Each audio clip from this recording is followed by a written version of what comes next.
What's going on, everybody? Welcome on in to the RotoWire Fantasy Football Podcast. I'm your host, John McKechnie. That is Mario Puig. This is the Week 2 preview show, kind of trying to give you everything that you need to know from a fantasy perspective about the Week 2 slate. A lot to kind of react to from the first week of the season, but always important to not overreact. Week 2, always kind of one of the more interesting weeks of the season because, we had some duds last week from guys that we spent first-round draft picks on, second-round draft picks on. Other guys were just kind of bailed us out with a touchdown at one point or another, but otherwise uninspiring performances. And then some other guys that we had no idea were going to be on our radar or let alone be guys that we should be starting here. They start to go off, and it's like we got to figure out exactly what to do with them. So without further ado, we're jumping right in. Thursday Night Football. We'll hit this one quickly because this pod will come up just a few hours before kick. But the Commanders heading to Green Bay to face the Packers. We got the Packers settling in as 3-point favorites in this one. The Packers, particularly the defense, had the Lions in absolute hell all afternoon Sunday. So this is a much bigger challenge for this Washington team that now has to hit the road, hostile environment. Yeah, we'll see whether Washington was kind of holding some stuff back against the Giants. They might have been. It's hard to tell how trash exactly the Giants are, but Washington kind of had the game in more control, in my opinion, than the scoreboard might have even said. Like the Giants were not threatening at any real point, and Washington never had any real pressure on them. Going to Lambeau will definitely change that dynamic, but particularly if Washington was kind of just putting up vanilla tape against the Giants, like they might be prepared to surprise Green Bay with a few things. I don't know how much I trust the Green Bay offense to do any lifting. Like even with the Lions getting, slapped up last week, that was pretty much just the Green Bay defense, in my opinion, or maybe the Detroit offense failing, depending on, we'll see which was more the case, I suppose. But I don't know if I trust Jordan Love. I mean, I still don't trust Jordan Love. So if this turns into like a shootout kind of thing, that bodes poorly for Green Bay. But I think Green Bay, if their defense can be one of the best in the league, and if Jeff Hafley can turn out to be like this really good defensive coordinator, they can lean on the run game and their defense to take pressure off of Love and be a tough team. But I don't think that the Packers want to have to score 30 points to win this one. No, and we saw something come to fruition that we were concerned about for most of most of draft season, really, which was just how widely the Packers distribute their snaps and their targets. I mean, it's a fantasy. That was like my nightmare draw up in that game. Like I think, to be fair to Matt LaFleur, the Lions posing no threat might have played a pretty significant role, and especially something like Golden playing only 24 snaps or whatever. But God, I hate the way LaFleur handles his receivers. I just hate it. It's the worst. I think like outside of DFS interests, I'm not sure if I'm starting a Packers receiver on Thursday night. I will say, I think Golden and Dobbs trend toward 40 snaps in this one, just because of the urgency posed by Washington. But that's still not a very high mark. It's like most fantasy receivers that we're starting are easily pushing for 60 or at least 50 snaps every week. And with a Packers receiver, it's a miracle if they get to 45. No, 100% there. And then on the Washington side, I think Debo outperformed certainly what I was expecting. I'm pretty light on Debo. Me too. But seems like Kingsbury, our guy Jerry Donabedian, did a really good job. He has a new article, like the 10 big like fantasy takeaways from every single week this year, and he was kind of just postulating that Cliff Kingsbury might have just kind of rediscovered the perfect way to use Samuel in terms of like his alignment, his usage, his ADOT, that type of thing. So coming out of week 1 and, maybe transferring it to this week, how important do you think he is here for Washington? I'm not sure. That Giants game, it might not have told us a whole lot about the Washington offense. The Washington offense might not have tried to flex that much either on the Giants defense, especially when it became clear that the Giants offense literally could not get a first down. So I think it's interesting and probably a good sign that Washington was using Debo downfield a little bit. Like it made enough sense with the way 49ers would use Debo as kind of just like this screen pass only kind of guy, because there was a complement of other threats, stressing the full field, even though Debo wasn't used in the full field. But the Kingsbury offense in Washington has a lot of kind of ambitious formation designs, and you'll see Austin Eckler running these goofy routes, and Debo. It's just there's a lot of like unorthodox applications there, and Debo being a line blurring player, it could that could go kind of either way any week, depending on the situation. Maybe like we might see San Francisco Debo pop up when it suits it, but if he's used downfield, then and if he has any any amount of like underneath stuff to go with it, Debo could kind of show like a new statistical profile this year than he has in any of his San Francisco seasons. Yeah, my eyes are certainly more open to the idea of this, working out bigger for fantasy. I do think that Terry McLaurin is one of those guys, that one of those top build receivers from last week that didn't do particularly well. He'll get himself slight misses. He's ready to go, I think, more or less. I think so as well. So not pressing any sort of panic button there on Terry McLaurin. And then lastly, we are contractually bound as fantasy guys. What do you think of Bill? Yeah, he did a good job, of course. I don't know how much the hype is warranted, especially since it gets kind of more silly every time. But he had 10 or 11 carries or whatever. This offense doesn't designate many running back carries in general, or at least to this point it hasn't. And in last week's game, there was no power concept used at like a single point. If they want to use any power running, they pretty much have to use Chris Rodriguez. And if they forfeit the entire category of power running to sort of clear space for Krosky Merritt to be as much of a meme as possible, that will eventually bite Washington. In the case of I think Krosky Merritt could kind of be thought of as like a James Cook analog in a little bit. But for the James Cook analog to work, you have to have the Josh Allen analog.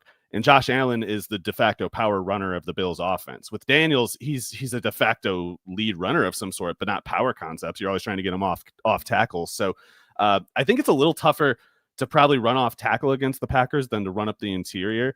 And when that touchdown run, the touchdown run Krosky Merritt had, it was just wide open off tackle. There's just nobody there, and anybody who thinks any NFL running back couldn't have gotten that touchdown, they're deluding themselves.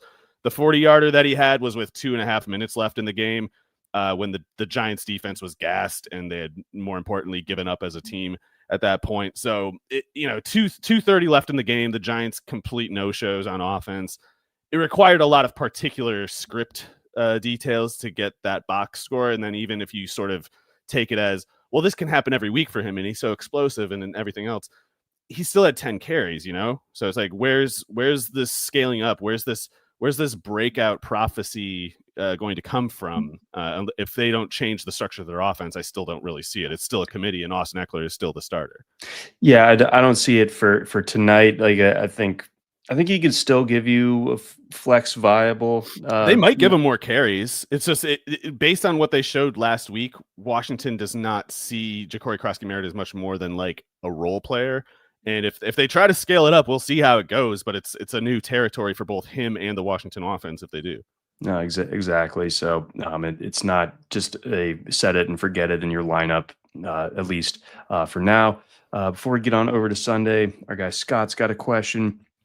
He has a trade offer, including which side do you prefer of this one? Marvin Harrison and Isaiah Pacheco, or Trevion Henderson and Devontae Adams?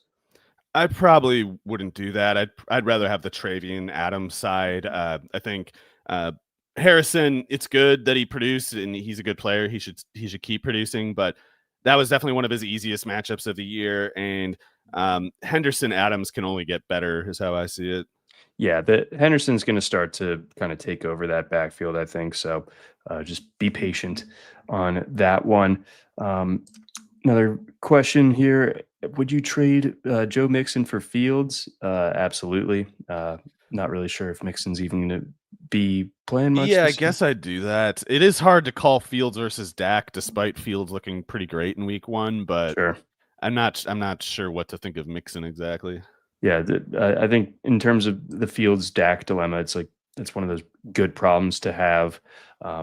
You can certainly make the wrong pick on a given week, but Better problem to have than a running back who never plays all year, I guess. Yeah. So if Maybe. someone's willing to Hopefully, entertain that one, I would make that move. Let's move on over Sunday. I'll be in the house for this one, Mario. We got the Ravens and the Browns up in Baltimore. Ravens, I believe, the biggest favorites on the board, 11.5-point favorites after choking in very public and horrific fashion against the Bills last week. The Browns hung tough with the Cincinnati Bengals. So, what were your kind of big fantasy takeaways from each of those outings, and how does it apply here? Not much, actually, other than Mark Andrews, I guess. Pretty much everything with the Ravens worked the way it was supposed to.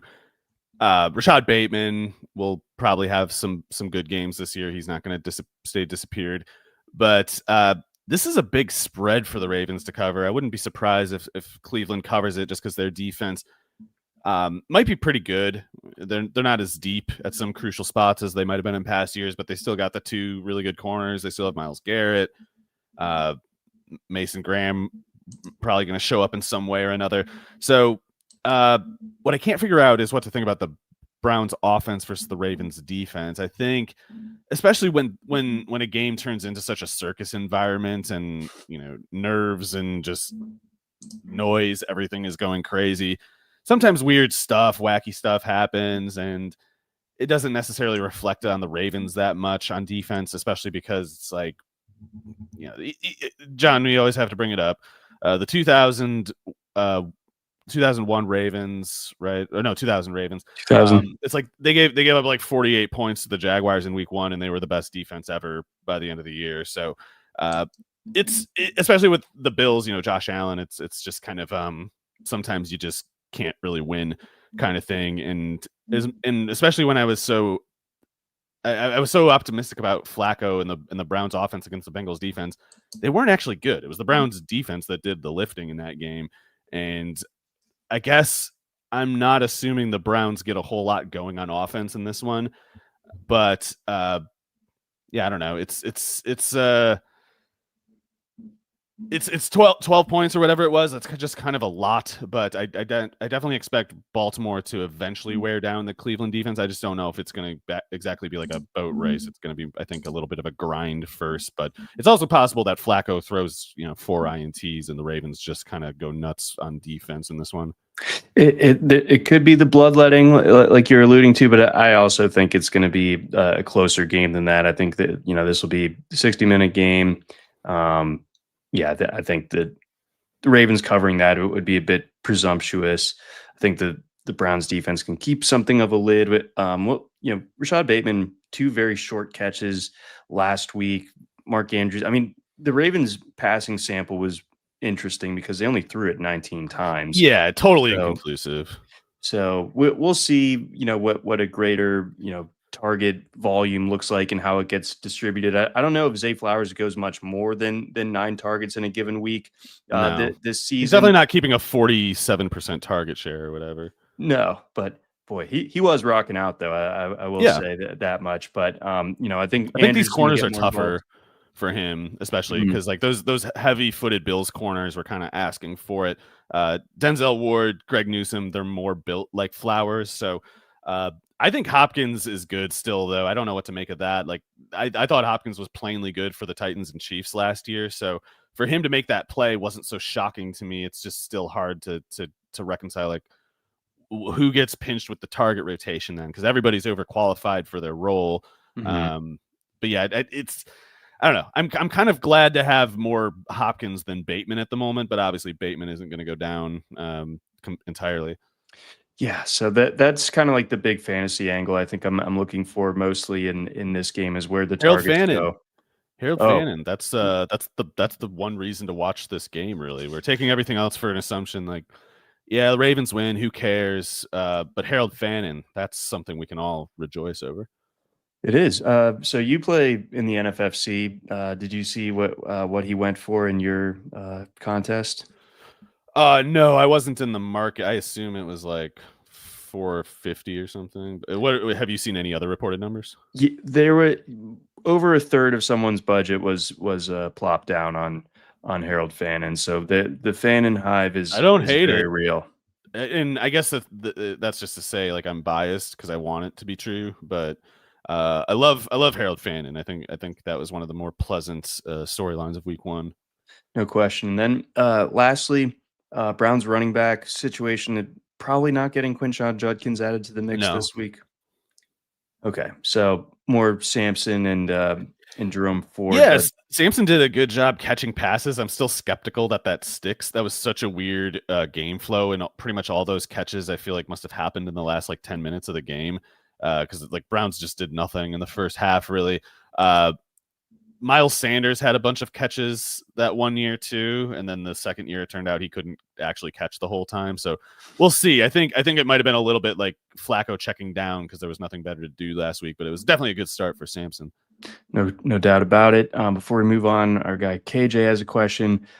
Should I drop Tank Bigsby for Ty Johnson or Isaac Guerrero in PPR? It'd be fair. It's just tough to tell whether any of these guys has anything meaningful on the other. Like, I don't take a whole lot for granted for Bigsby even in Philadelphia just because I think he's kind of bad. But if he is their running back too, the standard handcuff logic applies. But I just I'd be drawn toward Guerrero. This is a little bit bleak, pessimistic in that like it would take McCaffrey getting hurt, but I agree. Brian Robinson is not a whole lot of anything, and Guerrero, big, fast, catch ball, run over guy. He can do all that stuff if he's on the field, which he almost never is. But we're picking at the bottom of the barrel anyway. Yeah, Ty Johnson, like he's never really gonna like scale up necessarily. Like he can have weeks where he has like 5 catches or weeks where he has 3 catches and one of them goes for a touchdown, but it never feels like it's gonna like jump up a lot more than that. I think if Cook is dealing with anything, I think Ray Davis kind of gets the cracks at the carries there. Let's hit our next game. We've got the Jags and the Bengals. The Bengals 3.5-point favorites at home. The Jaguars took care of business against the Panthers team that, boy, feels like that little glimmer of hope that they gave us at the end of last year was certainly a mirage, or at least here we are through 1 week. Whereas the Bengals, like we just said, struggled a little bit with this Browns team, notoriously slow starting Bengals. However, they did win this time. So I'm sure that in and of itself kind of a weight off of their shoulders after kind of being famous for losing in week 1. So your thoughts here on this game? I think a lot of people were hoping for a little bit more out of the Jamar Chases of the world a week ago against that Browns defense.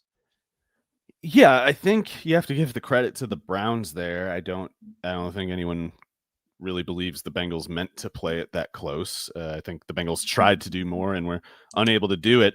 So I guess now we wait to see, how good the Browns defense turns out to be, how good the Jaguars defense turns out to be.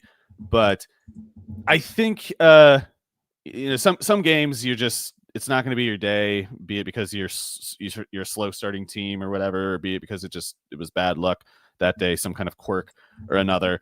I think teams in the Bengals' position would also be understandable if they were kind of looking ahead to week 2 and sort of didn't take the Browns as seriously as they should have.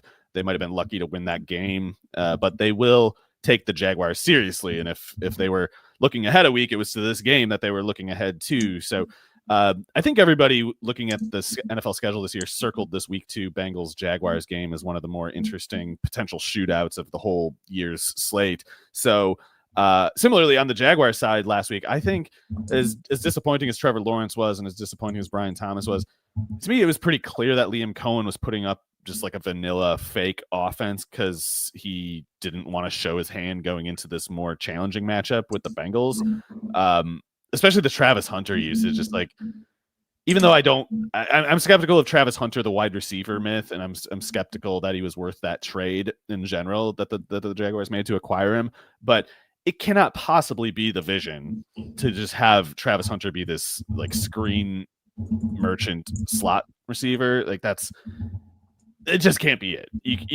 There's just no way. So Liam Cohen has some other offense that he's yet to unveil is how I see it. And Trevor Lawrence, you'd be reasonable to say he doesn't deserve the benefit of the doubt. I definitely can see why the Jaguars offense is the big question in this game, really.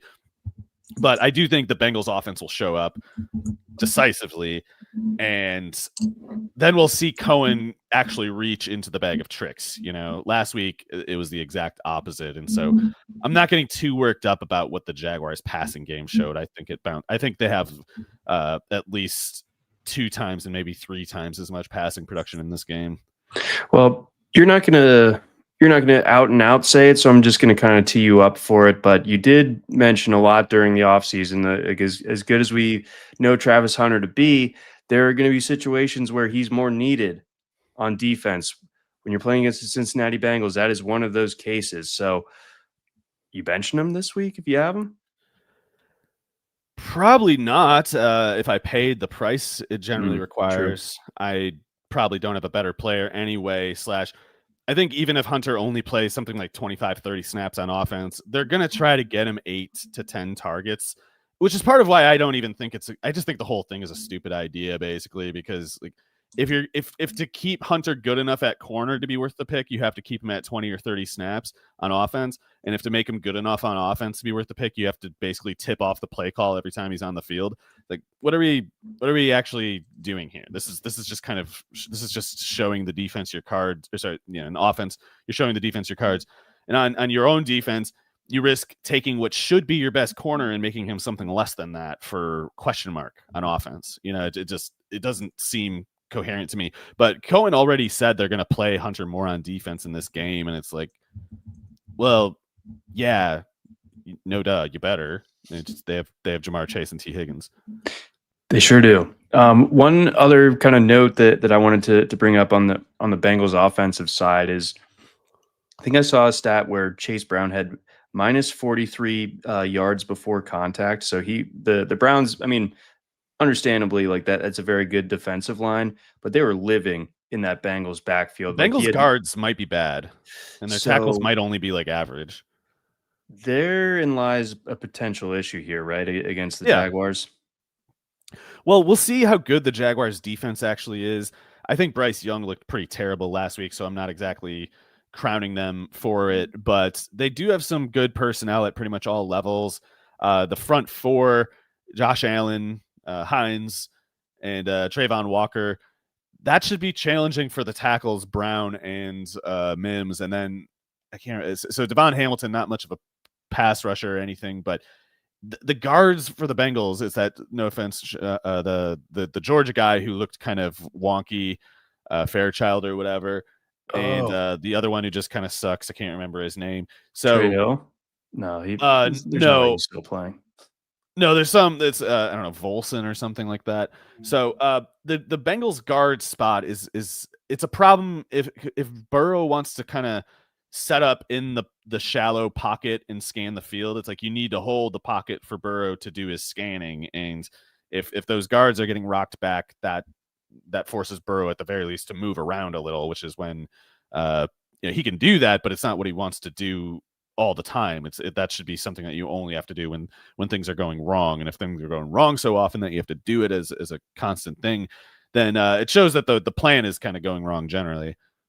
So I think that offensive line, I'm going to be keeping a pretty close eye on that. Yeah. But you got to feel good about the usage for Chase Brown. It's just, if he's not getting a whole lot of room to run, that is they'll be fine. They're going to get him and Higgins both get going in this one. It's more just like the Bengals have to be careful to win the game. Like they if Burrow has 2 or 3 interceptions and if he's getting sacked a bunch, then a big game from Chase and Higgins is not enough to assure the win. No, it definitely is not. And then last note, Travis Etienne, fringe top 25 flex option for us this week. So it feels like all systems go for Travis Etienne. And obviously, like we mentioned, Tank Bigsby no longer there. So do you see that meme about how Bashal Tootin, who was their 4th running back, forced the Tank Bigsby trade? That's kind of funny. LaKent Allen was the running back too, basically. Like he's the one who plays on passing downs if it's not Etienne on passing downs. Sorry to harsh the mellow of the fan fiction contingent. Look, I mean, they spent months this summer after learning who Baishal Tootin is, becoming his biggest fan. They can't give up the ghost after just 1 week. So no, and also ETN looked insane last week. Which he always does when he's healthy and he's in a functional offense. Like, wow, I can't believe that the guy who's the all-time ACC rushing champ with like 7 yards a carry, and also probably like the touchdown record in the ACC. I can't believe he turned out to be slightly better than Tank Bigsby. Unreal. What a crazy turn of events. Before we get on over to our next game, we got a message from one of our sponsors here today, Vivid Seats. NFL is back. Don't just sit on the couch. Lock in your seat this season with the Vivid Seats app, where you'll score the lowest price tickets guaranteed. That's right. Vivid Seats is introducing their new lowest price guarantee. So you know you're getting the best deal all season long. Seriously, try to find a cheaper ticket. Good luck.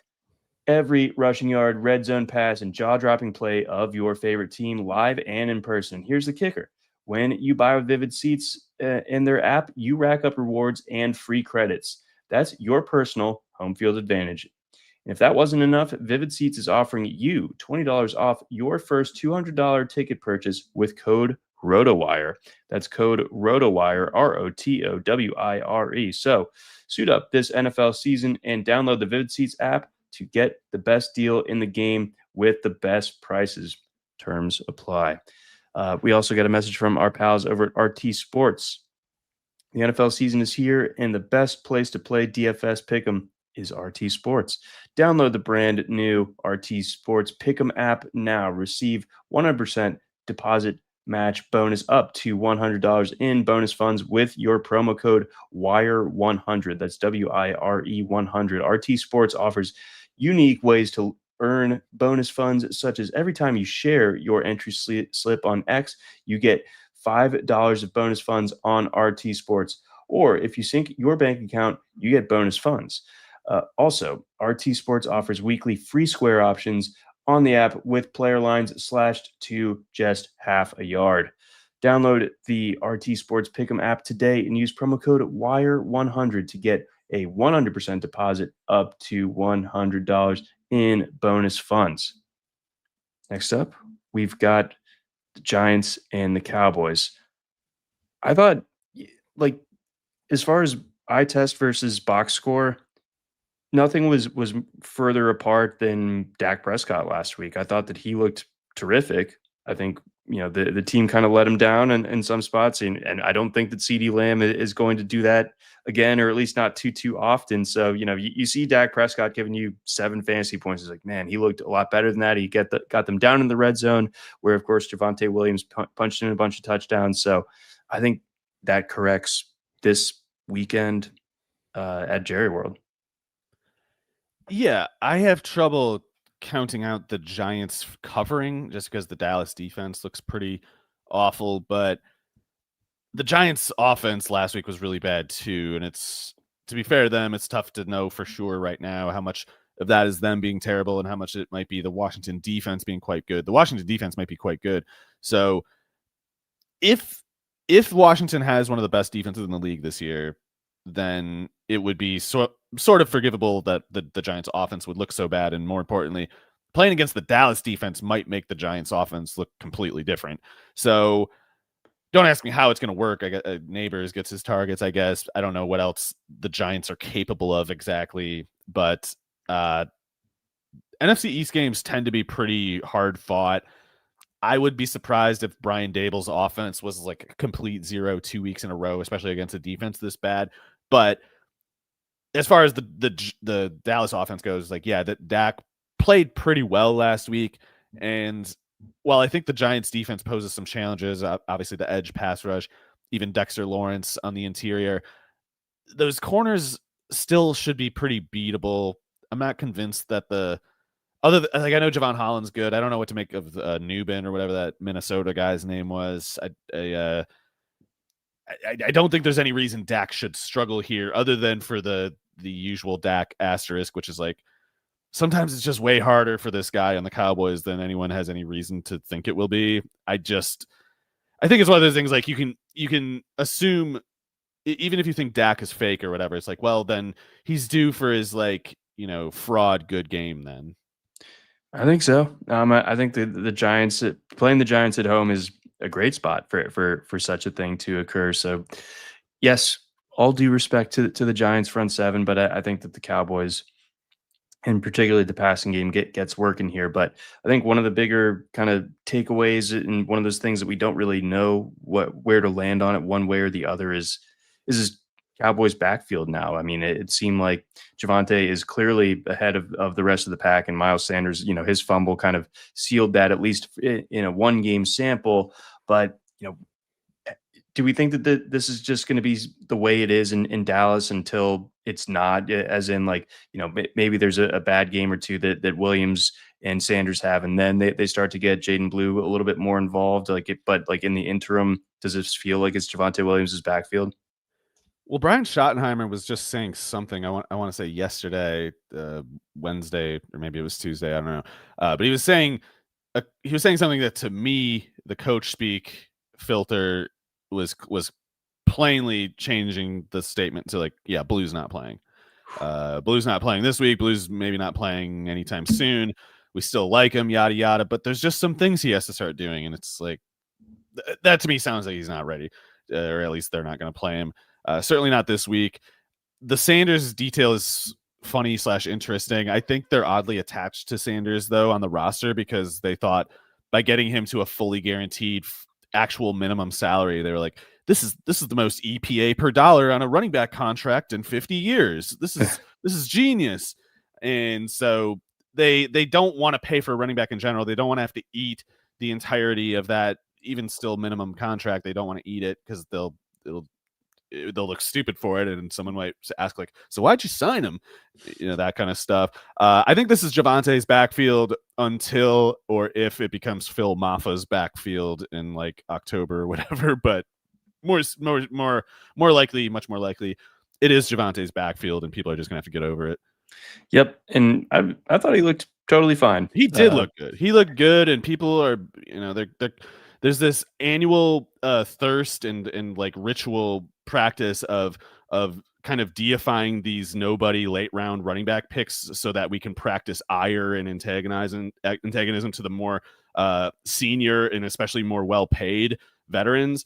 And people are just like, Javonte's washed up. His PFF grade was this. He's dust. This is an up-and-coming rookie, and we like them because they're paid less, and it's exciting when we can take money from a running back. And it's like, sorry, you just had to watch the football games, actually. Yeah, and I wish, I think everyone can probably say in hindsight they probably wish they had a little bit more Javonte on their best ball rosters and everything, but it's one of those things that immediately, obviously, like the first drive, you're like, oh yeah, like the Cowboys starting running back was just there in like the 13th round. Yeah, he was going after Blue a lot of the time too. It's good stuff. Special times, yeah. Between that and the Jags, the market really crushed it on getting those backfield rotations exactly right. And I'm not going to talk about me getting Scadaboo versus Tyrone Tracy. No, Scadaboo's smart. That was a good pick. He looked good last week. He's going to be why the Giants cover. Okay. All right. I'm into it. I needed a little bit of hype there. Let's hit the Bears and the Lions.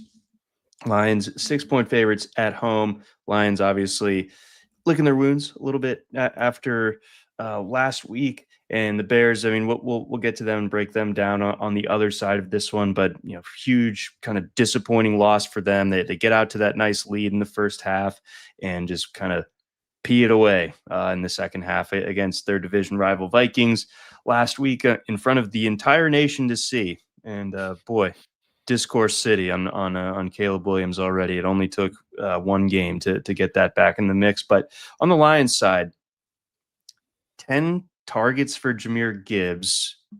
I mean, obviously, like that's not like their game plan, but is it a sign potentially that their new offensive coordinator / the offensive line issues or losses that this offseason for Detroit, between Zeitler and Ragnow, could kind of just like heat up Jared Goff a little bit, where he's like, I got to dump it off?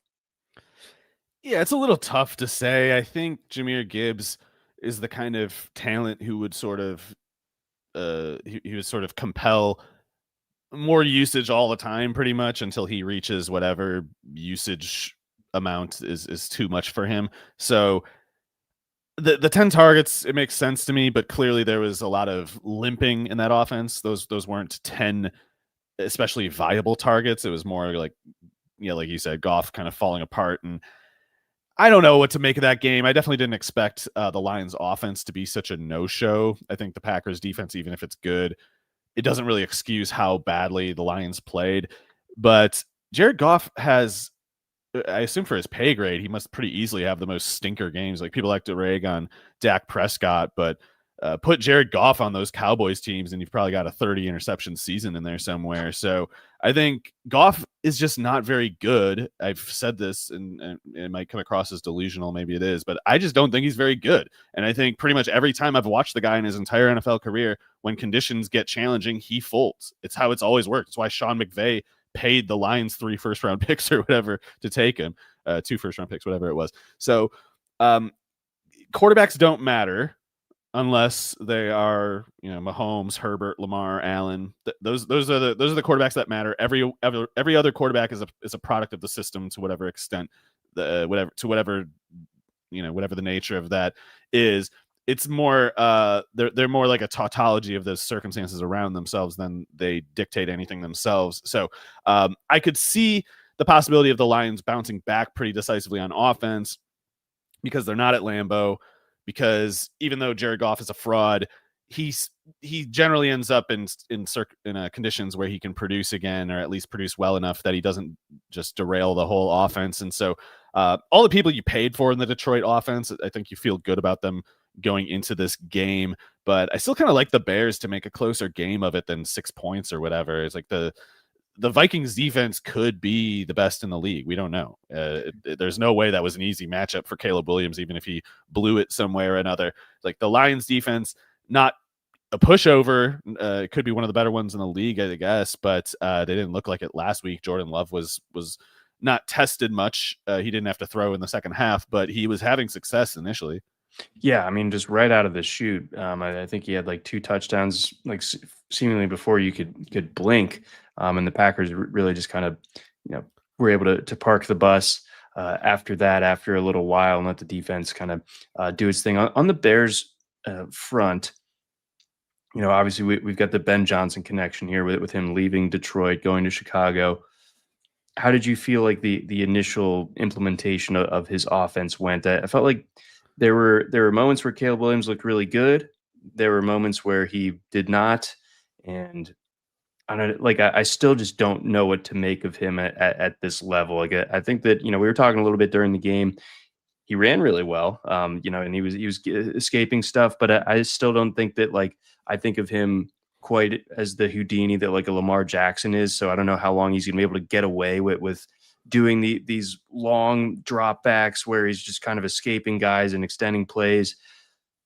He doesn't seem like that kind of guy, like, at least over the course of the whole season. And it did feel like they were really kind of drilling into him, like, a lot of just take the short, easy throw. Like, there was not a whole lot of let things progress and hit the downfield shot unless, Caleb started improvising. Yeah, I think it's potentially complicated. Maybe Caleb Williams will just go down as some version of disappointing, but I don't think that one game playing against that defense is the point where we're going to find out for sure what's going on. Not only is Caleb Williams trying to do a new offense in general under Ben Johnson, I think you could see that he was sort of almost trying to relearn how to play quarterback. Like you were saying, like he was taking these quick looks in a way that was clearly not instilled in him last year or at USC Oklahoma. So if Caleb Williams kind of has to learn to play a new style of game, more or less, and he's also trying to learn this new offense, I just expect him to have some low points against of defense like the Vikings, who they probably have the best and most ambitiously disguised coverages in any defense. Like, you're just not going to get clarity pre-snap against the Vikings defense. You won't. And if you try to make assumptions about what you're seeing pre-snap, you'll just turn out to be wrong post-snap. So this matchup I think is easier, even though it's in Detroit. I think actually getting out of Chicago is probably almost always good. Chicago is not. It's like an anti-Coors there in Arrowhead. It's like you don't want your offense there. It's not a plus to have your offense there.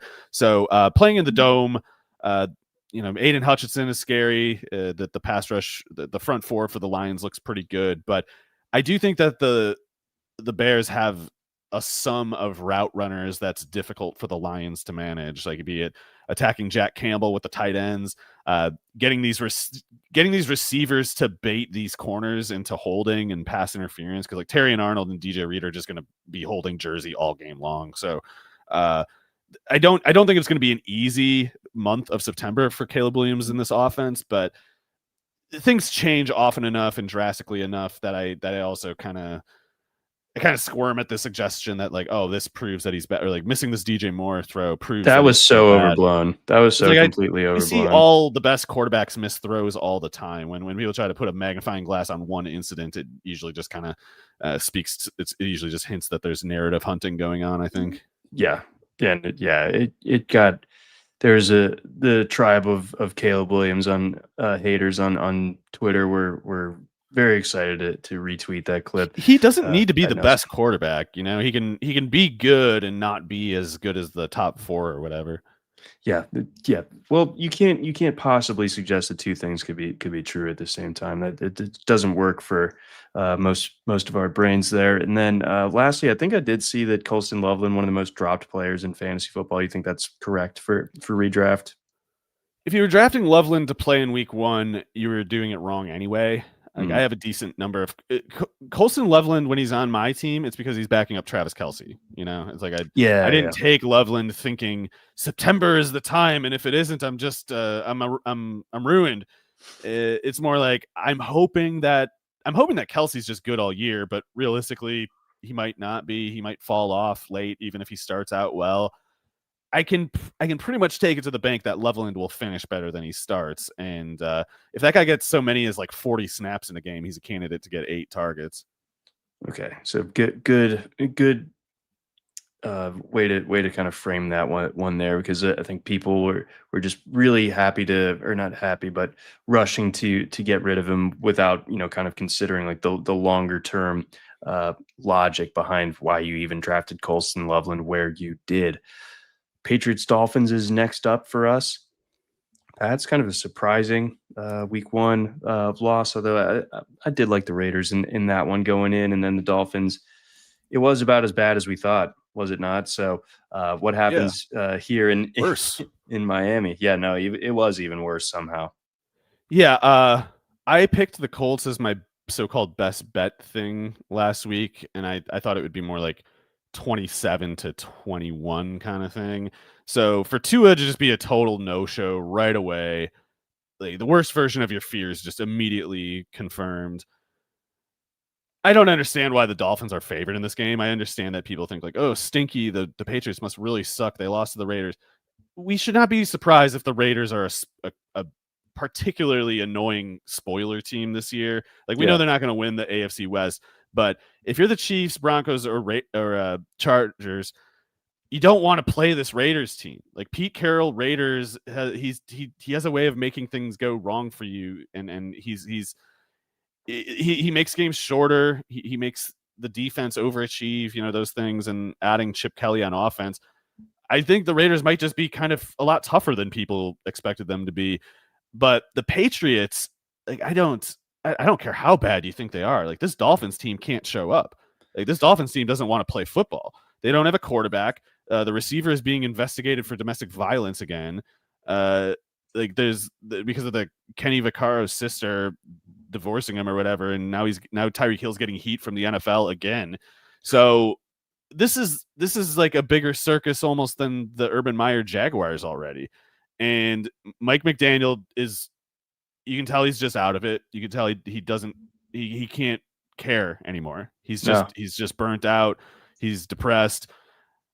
At least the Patriots are going to be pissed off. Like Mike Vrabel is going to have them, looking to take out their issues on this Dolphins team that to me looks like it, even if it wanted to defend itself, we don't know that it can, and we don't know if it's just going to play dead instead. So I think the Patriots running game emphatically bounces back here. I think part of the issue for the Patriots in week 1 was they had Drake May throwing the ball way too much. And I think the Patriots kind of take care of business here, even without Christian Gonzalez. I think the Dolphins defense is the worst. And this Raiders defense last week, maybe it has one of the worst talent assortments, but it's going to overachieve. It's probably going to be something more like an average defense. Yeah. So I think, this is a really nice, get the taste out of your mouth spot for the Patriots. The Dolphins are just, it's going to be a long season for them. The big fantasy pickup of the week, though, that I need to get your thoughts on. I saw in my NFFC contest, like 30% of a fab budget spent on one Kayshon Boutte. 100-yard performance last week, good targets, everything like that. So that all looked good, but I wonder how much is that there to stay with Stephon Diggs being there? Or they threw a lot of passes. Okay. They threw 46 passes. So on the one hand, Boutte, he's locked in as their X receiver, right? Like it seems like he's at least taking care of Mac Hollins more or less. Okay. And he's only 2 years removed. Boutte is only 2 years removed from almost universally being regarded as a first-round talent.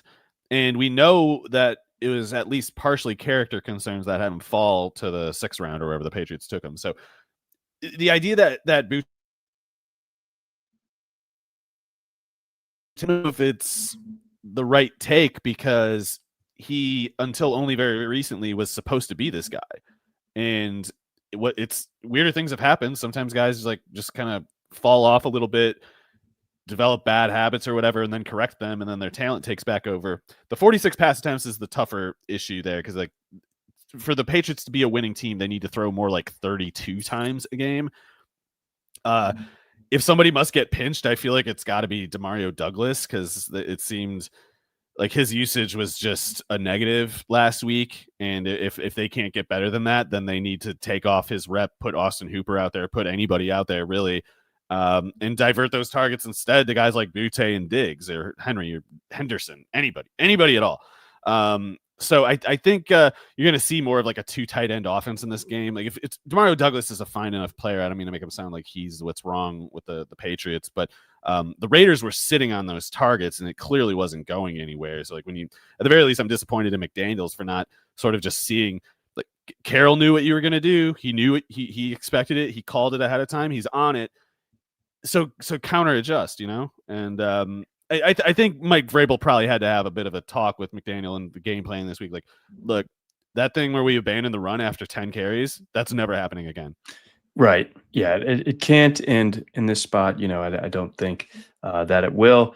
Let's get on over Niners Saints. Oh my God. Don't have to linger too long on this, but so someone brought up like Mac Jones being inevitable, and it's like, wait a sec. Oh yeah, because he played so much for the Jags last year, and then he's I guess he's gonna play for these next 2 to 5 weeks here for the 49ers. The 49ers also going to be missing George Kittle. So whatever curse they were walking around with last season, it seems like it hasn't gone away. It might be a 2-year thing. Yeah, I don't know what to make of it. It's crazy that just an entire offense just nuked. And Mac Jones, I mean, I think Brock Purdy is probably not that great. I think he's kind of the poster child of quarterbacks don't matter, because he at once he's clearly like a good, some version of good as a quarterback, and yet when he was at his peak, I guess that was his rookie year. Whatever. His second year, first year as a starter with his peak. There's all these EPA peddlers who are saying like, actually, he's probably the 3rd friggin' best quarterback in the league. Look at all these EPAs that he's getting, and just the same. Anybody who knew anything at all about football and didn't care about EPA that much would have just looked at the surroundings and been like, oh, offensive line is dominant. Kyle Shanahan is maybe the best play caller in the entire league, maybe over the past 10 years. These receivers are ridiculous. The from scrimmage production in the backfield is ridiculous. maybe he's somewhat dependent on his surroundings. So yeah, he getting removed from the offense and down to Mac Jones. I'm not expecting Mac Jones to make things better, if only for the same reason I wouldn't have expected even Purdy himself to make things better. It's like the infrastructure is annihilated. It's just gone. So I don't know what we can take for granted from the 49ers offense. I feel like for a long time we could have kind of, even on their worst days, even when they were walking wounded, we could kind of assume, yeah, well, Shanahan and the this or that, and it'll be fine. And that there's not enough for me to say that in this case. I don't see why the 49ers are even favored in this game, honestly. Yeah, it's just a total ragtag collection. I think Kittle being out is a huge loss for them over this next month or so. I think he there's so much that he does that you don't even see in the box score, that he's able to kind of just put defenses on edge a little bit. I think we had a question in the chat about Pearsall. I think that last year is kind of proof positive that Mac Jones can keep a receiver afloat in a given offense. I'm not too worried about that, but I am worried about the Niners in general. A team that I think a lot of people had a lot of optimism for bouncing back. You have the easy schedule, everything like that, but you're playing with one hand tied behind your back right now. So this could be a little bit tricky for them, and it is in New Orleans. On top of that, so I don't know how much people are going to be like interested in using the Niners in Survivor, regardless. But not the week, not the week to do probably it. not the week to do it. Pearsall should be fine. Yeah. And on the Saints side, I think Rattler's terrible. I know I saw some of the Ringer people were posting things again about how actually Rattler's good. Like, hey, I'd love for them to be right. I don't know what they're talking about, but I mean, for Chris Olave's sake, for Rashid Shaheed's sake, I sure hope that Rattler gets going because those guys are really good receivers. I hate to see them suffer. And Juwan Johnson, another popular pickup on the waivers. Yeah, he's a good player too. Yeah, very solid player. I like him. Also a mustache guy, so thumbs up to him. Crucial. Major. Bills Jets. This one, the Bills going into the Meadowlands is 6.5 point favorites.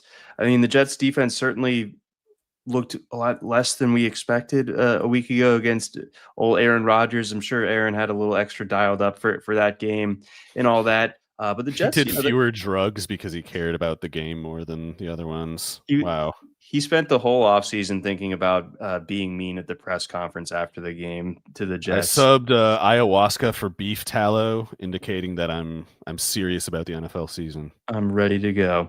But on the other side, the Bills just had this crazy emotional comeback win on Sunday night. I don't accuse them of being, sleepwalking into a divisional game. I think the Bills are just kind of on a warpath generally this season. So I think, even with the big number here, I think the Jets are still, in a bit of danger of not even covering a touchdown in this spot. But I think the big kind of two fantasy takeaways from these two teams last week, one being Keon Coleman to me on the Bills side. I think that anyone kind of circling him as a potential year 2 breakout candidate, that looks pretty good so far. And then on the Jets side, Justin Fields, legit, starting fantasy quarterback now, it seems like.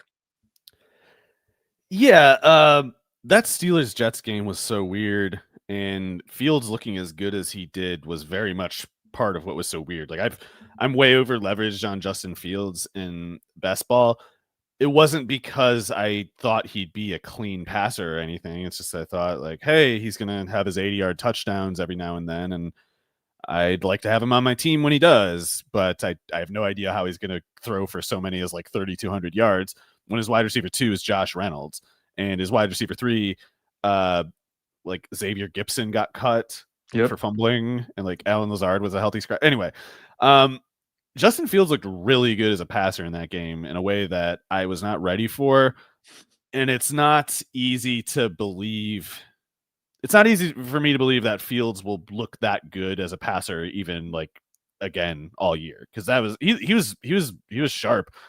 He was decisive too. Like before, the problem that I saw with Fields more than anything was like, he was slow and indecisive with the trigger. But he can make incredible throws, and he's actually extremely accurate when he has the right timing and he's going to the right place. Fields can, nail a dot 50 yards away, but he was always kind of taking too long to make decisions, and he'd sort of be waiting for a clarity that would never emerge and hold on to the ball too long. Last week against the Steelers, there was none of that, and so I guess that's a testament to I don't even know who the offensive coordinator is with the Jets, but they had this is something I give a little credit to Aaron Glenn to also. It's like they committed to a vision. Aaron Glenn said it's like, yeah, we have a vision. We're going to run the ball.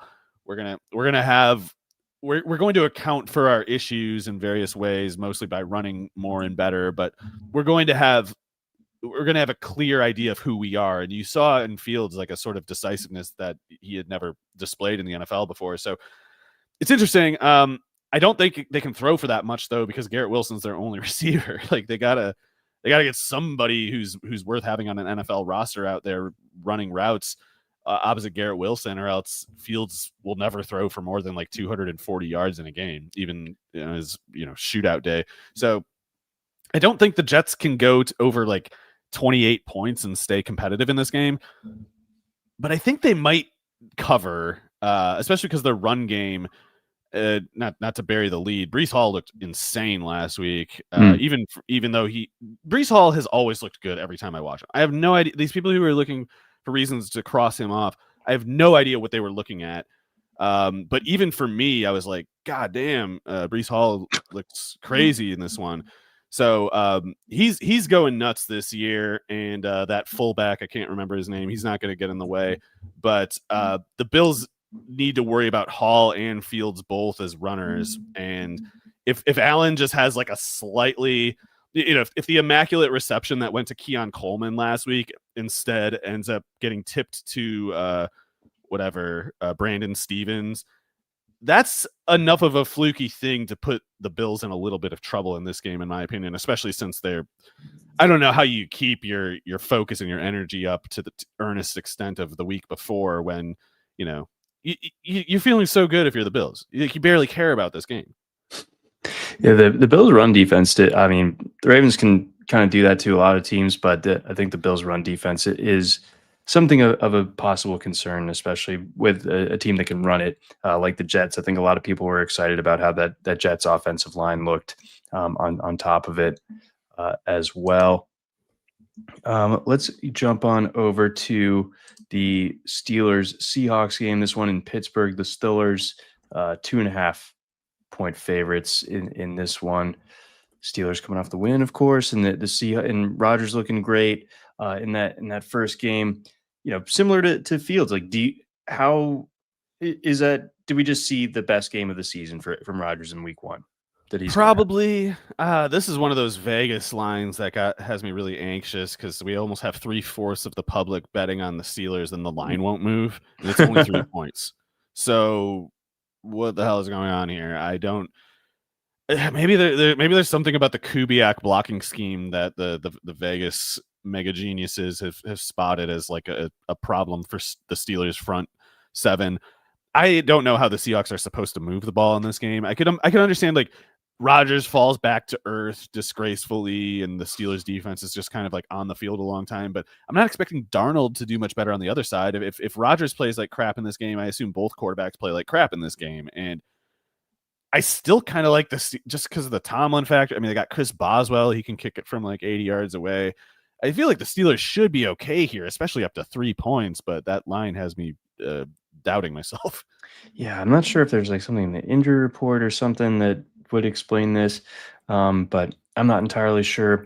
Let's see. I did notice, I tweeted about this earlier, that Calvin Austin, that looks like, at least early on here, that looks like it could be something that's fruitful. He was one of the more popular pickups this week. It seems like he's kind of locked into that wide receiver 2 role behind DK Metcalf. And if you look at like the snap shares of the Steelers wide receivers, there's like Metcalf had 50 something, Calvin Austin had 40, and no one else had 10. Like that, you like 44. To be 44 for Austin is a lot too, because he's like 5'7", 170, and normally being 5'7", 170 would mean you don't get to play 40 snaps. But if he does get to play 40 snaps anyway, nobody had any qualms with Calvin Austin as like a route runner, as a viable target. If anything, like he's quite good as that goes. It's just you worry about like run blocking or whatever else.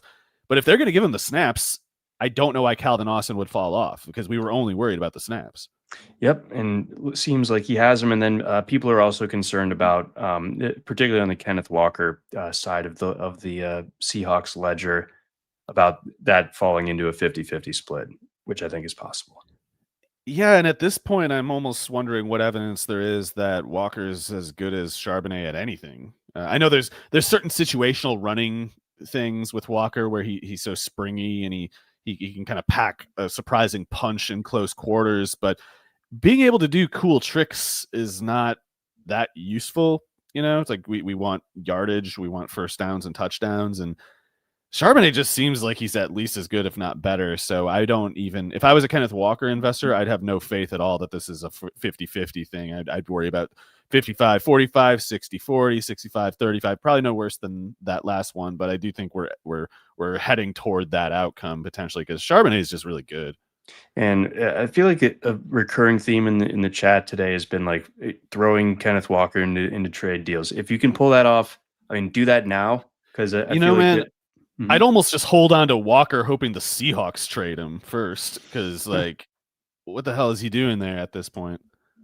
Well, certainly, potentially not as much as Zach Charbonnet is concerned. So that is tough kind of breakdown as far as that goes, with him being like a 5th round pick in fantasy and Charbonnet going like literally like 70 picks later.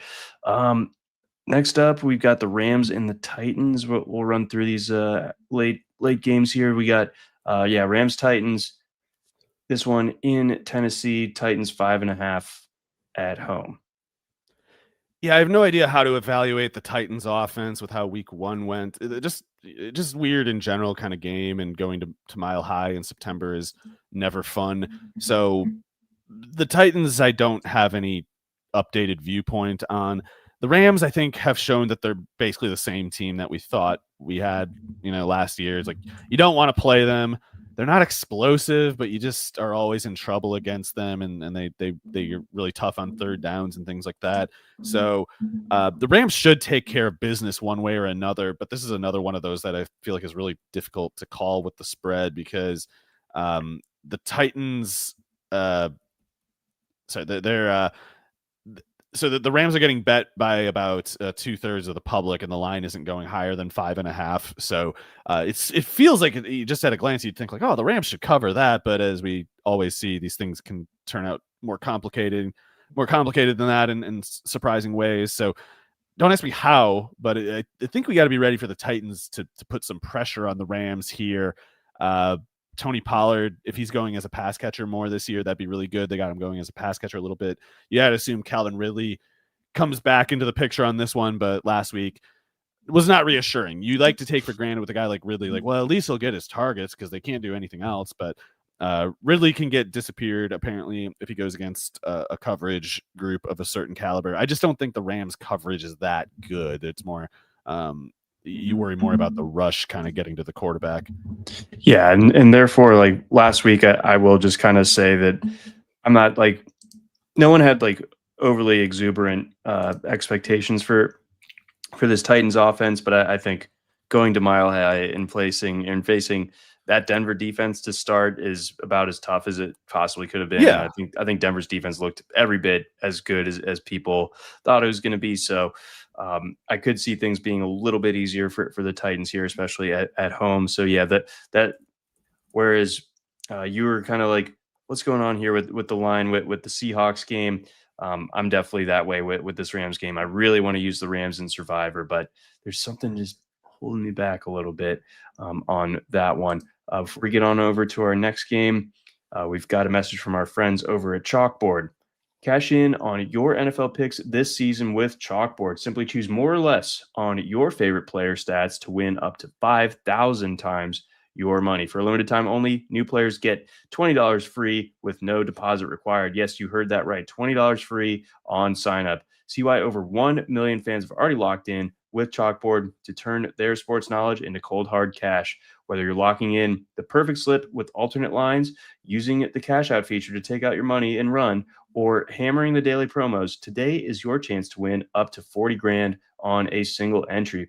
Stop sitting on the sidelines and get into the game with Chalkboard Fantasy Sports, now available in 30 plus states. Download Chalkboard today and use promo code ROTONFL, that's ROTONFL, to get $20 free with no deposit required. We also got a message from our friends over at Blue Wire. Onward. Panthers, Cardinals. Cardinals 6.5-point favorites in that one. It seems like a lot to be given the Cardinals, but the Panthers did look that bad last week, I suppose. Yeah, and Bryce Young, it was never happening, but like it's really not happening again. It's back to not happening. Xavier Legette running out of bounds on that one play without catching the ball first. That was a little bit of a stressor added where Young did nothing wrong. But for every play like that Legette play, you have at least one play like that Hunter Renfrow one, where Renfrow, of all people, vertically of all directions, smoked Jordan Lewis, and Bryce Young underthrows it like he was a punter throwing a fake. It was just like, how do you not just make that? That's supposed to be one of those throws you're actually good at, and you can't do that anymore either.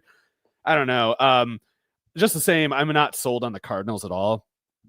They can run the ball, but even a game like last week against a bad team like the Saints turns out more stressful if not for Trey Benson making that big play.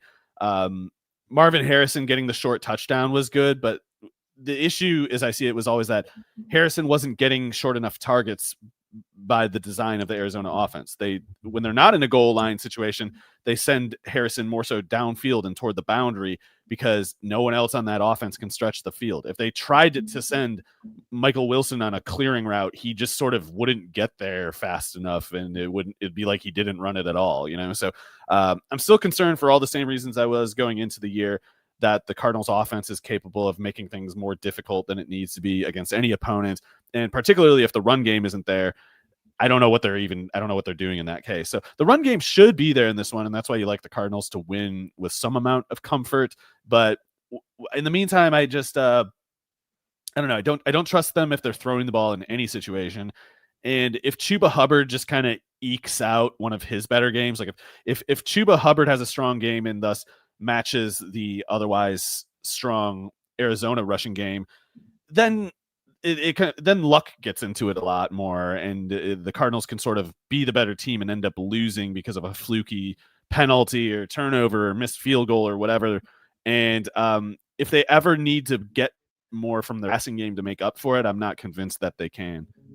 No, I'm definitely not either. Let's get on over to Broncos Colts, the Horse Bowl, some might call it. We've got Indianapolis 2.5-point dogs at home in this one against the Broncos. Yeah, I'm surprised it's that close because going to Mile High, especially in September, is miserable. But it's not as if the Denver defense needs to play at Denver to be the best defense in the league. So people are getting a little bit ahead of themselves on Daniel Jones already. And I can say that because I've always been a Daniel Jones hater. And even I said last week, like, he'll be good against the Dolphins. So when I say Daniel Jones has no business playing against a Denver defense, I think I can't be, I'm not like lacking credibility on that. Denver defense, though, nasty defense. Daniel Jones can be a good quarterback and still struggle against them. And incidentally, he is not a good quarterback. As it turns out. Let's see, on the Broncos side, I mean, that offense looked pretty blocky, a little wonky last week, I think you could say, against the Titans. Like, not much urgency there, and it's a weird look. Does it change around this week, or maybe not so? Or well, they got to get a little. As much as I talk about Daniel Jones being overmatched by the Denver defense, the same could easily be true about Bo Nix against the Indianapolis defense. Like the Indianapolis defense, they swapped out Gus Bradley for Lou Anarumo, and I know Lou Anarumo had a really rough ending in Cincinnati, but I still think he's pretty good defensive coordinator. And the front four for Indianapolis is pretty tough. They've got a little bit more going on at corner than they have in years. I think Bo Nix is a little bit of a fraud. I think like his touchdown count from last year was a bit fraudulent. He didn't show anything in week 1 that makes you feel like he's fundamentally different. So the Broncos have to be careful. I just think that it would take Nix having like the worst game of the year for him to safely grant the Colts, the difference between otherwise what would be Daniel Jones struggling, what I imagine anyway, struggling against this Denver defense. But maybe this is a game where the running game matters a lot.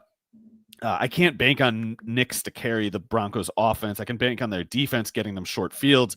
I love Harvey and Dobbins still, so if those guys get going, that doesn't shock me. But I don't know if Denver tries to throw the ball a lot in this game, I think they could get themselves into trouble because the Colts definitely have some pass rushing ammo. Again, the corners, they're pretty good. They're definitely the best they've had in a long time. And Bo Nix is, I think, he's another, quarterbacks don't matter a bit of evidence there, because when it's cushy and all set up nice, sure, he can have that game like the Chiefs backups game last year. But we've seen that when he gets stressed, it's often a bad outcome for the Broncos. So that's the danger to the Broncos spread, covering and winning in this one. They might get caught in a war of attrition where, it's as much as Dobbins and Harvey, in my opinion, they look really good. You don't want to get caught in a war of attrition against a team that has Jonathan Taylor. No, absolutely not. So I'm a little bit worried about the Broncos in this spot. Their defense, I think, is going to have to carry them that in the run game. Let's grab Chiefs Eagles, little Super Bowl rematch. 2 of the last 3 Super Bowls. The Eagles 1-point favorites on the road at Arrowhead. Is that a little bit of an overreaction to how bad the Chiefs looked in a different country last Friday? Maybe, but the Eagles look good, I think.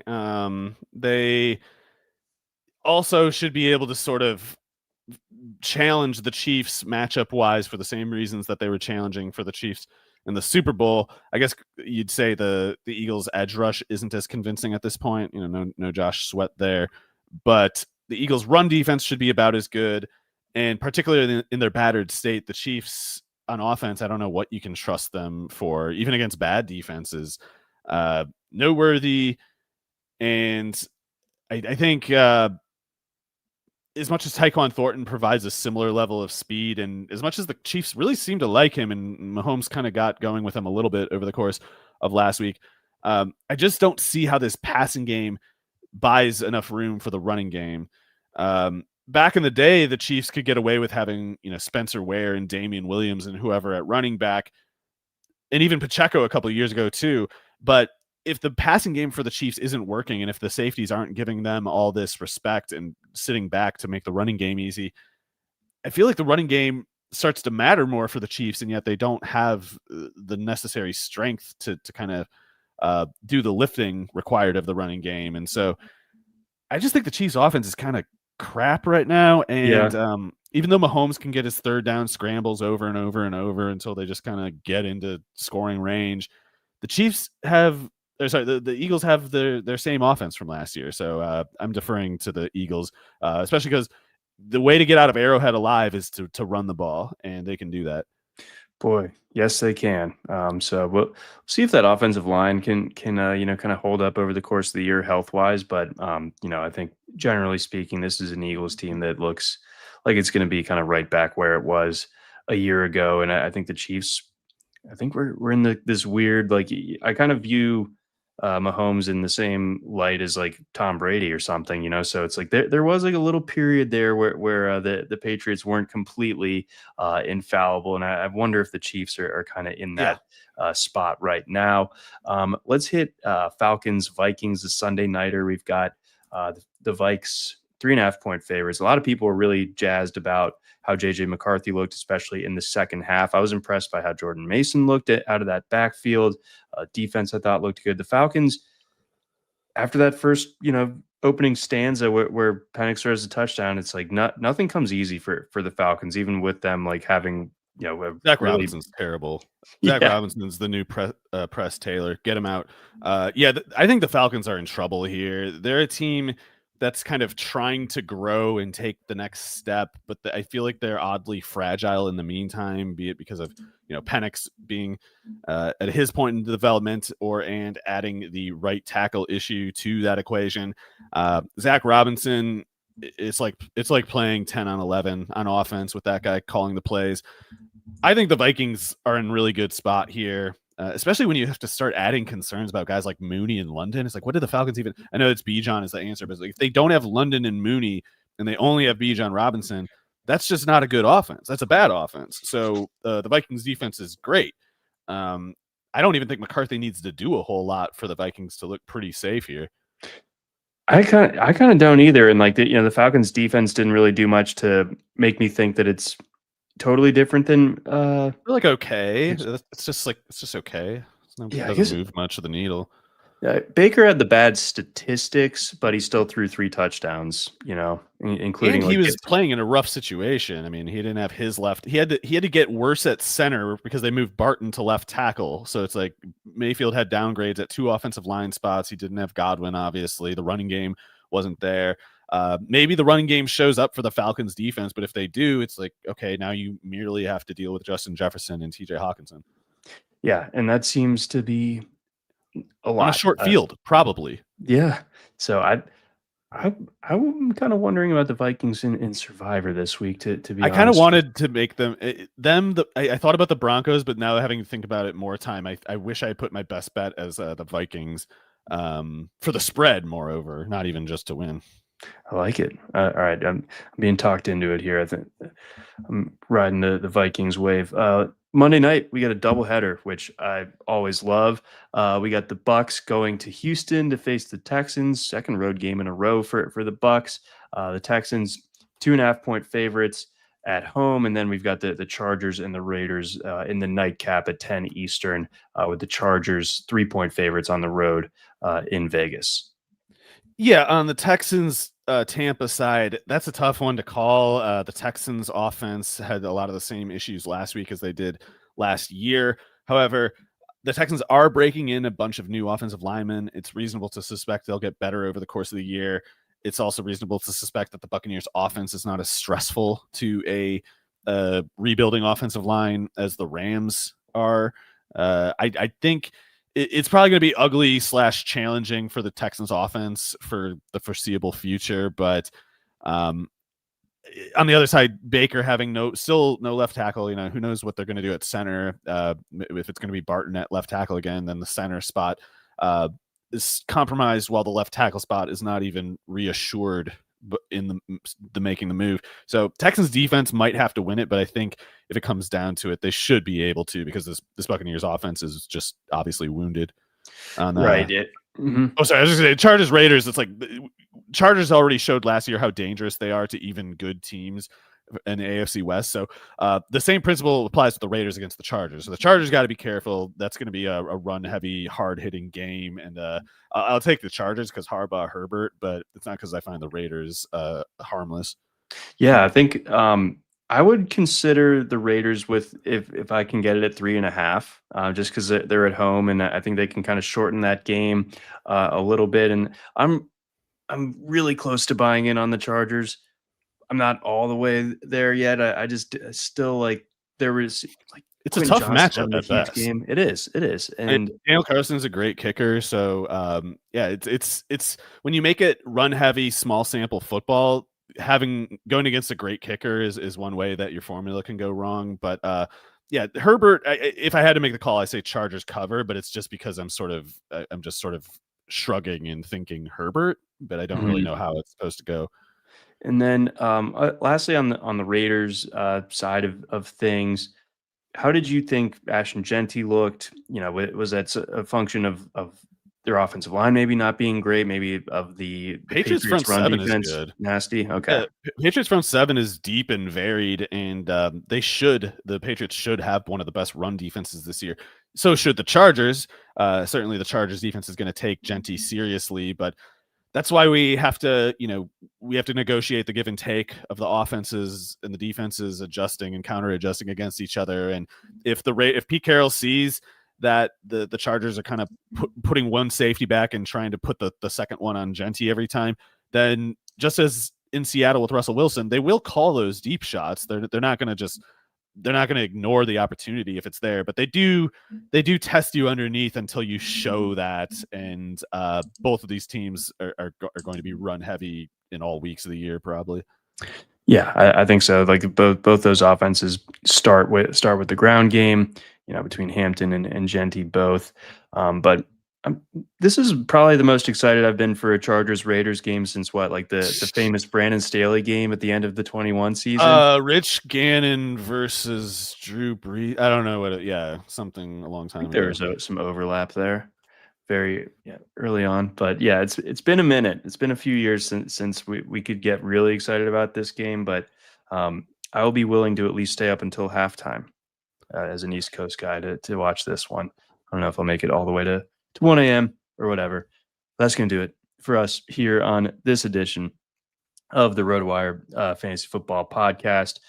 Make sure that you're giving us a follow on all of our socials. If you are listening to our broadcast feeds and you haven't signed up for a subscription yet at RotoWire, I know draft season's over, but we still have tons of great stuff to help you win your leagues during the season. So go ahead, go to rotowire.com, use that code YouTube15, get a little 15% off any subscription. It's really going to help you with your roster management. My leagues feature is something that's essential to me as a guy who's in way too many leagues that I have to manage. If I didn't have that, I would be pulling my hair out. So really good stuff here at RotoWire. Make sure that you check that out. And of course, for your DFS interests this weekend, make sure that you tune into the DFS show. That will be published on Friday.